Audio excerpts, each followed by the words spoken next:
Canada பிரதமர் Justin Trudeau இந்த வாரத்தில் தனது பிரதமர் பதவியை ராஜினாமா செய்ய உள்ளதாக தகவல்கள் வெளியாகியுள்ளன. கனடா நாட்டின் பிரதமராக இருப்பவர் ஜஸ்டின் ட்ரூடோ. அவரது அரசாங்கத்தை ஆதரித்து வந்த புதிய ஜனநாயக கட்சி ஆதரவை தொடர மறுத்தது. இதையடுத்து அவருக்கு நெருக்கடி அதிகரித்து வருகிறது. தவிர அமெரிக்கா உள்ளிட்ட சர்வதேச நாடுகள் மூலமும் நெருக்கடியை எதிர்கொண்டு வருகிறார்.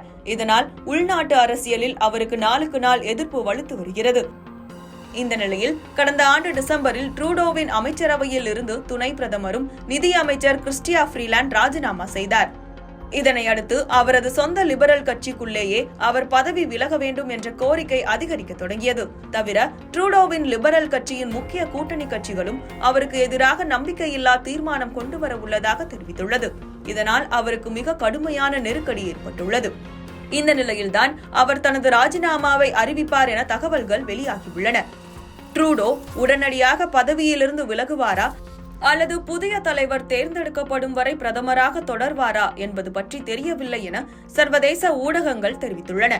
இதற்கிடையே வரும் 8ஆம் தேதி லிபரல் கட்சி சார்பில் ஆலோசனை கூட்டம் கூட்டப்பட உள்ளது. அதில் கட்சி தொடர்பான பல்வேறு முக்கிய முடிவுகள் எடுக்கப்படும் என தெரிகிறது. அந்த கூட்டத்தில் இடைக்கால பிரதமர் யார் என்பது பற்றியும் முடிவெடுக்கப்படும் என தெரிகிறது. அதன் பிறகே தனது ராஜினாமா குறித்த அறிவிப்பை வெளியிடுவார் என கூறப்படுகிறது.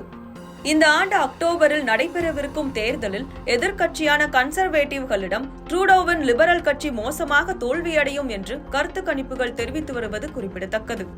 2013ஆம் ஆண்டு லிபரல் கட்சியின் தலைவராக ஜஸ்டின் ட்ரூடோ பொறுப்பேற்றார். கனடாவில் ஜஸ்டின் ட்ரூடோ 2015ஆம் ஆண்டு முதல் ஆட்சியில் உள்ளார். 2019 மற்றும் 2021ஆம் ஆண்டுகளில் ட்ரூடோவின் கட்சி தேர்தலில் பெரும்பான்மை பெற முடியாமல் வேறு கட்சிகளின் ஆதரவுடன் ஆட்சியில் உள்ளது குறிப்பிடத்தக்கது.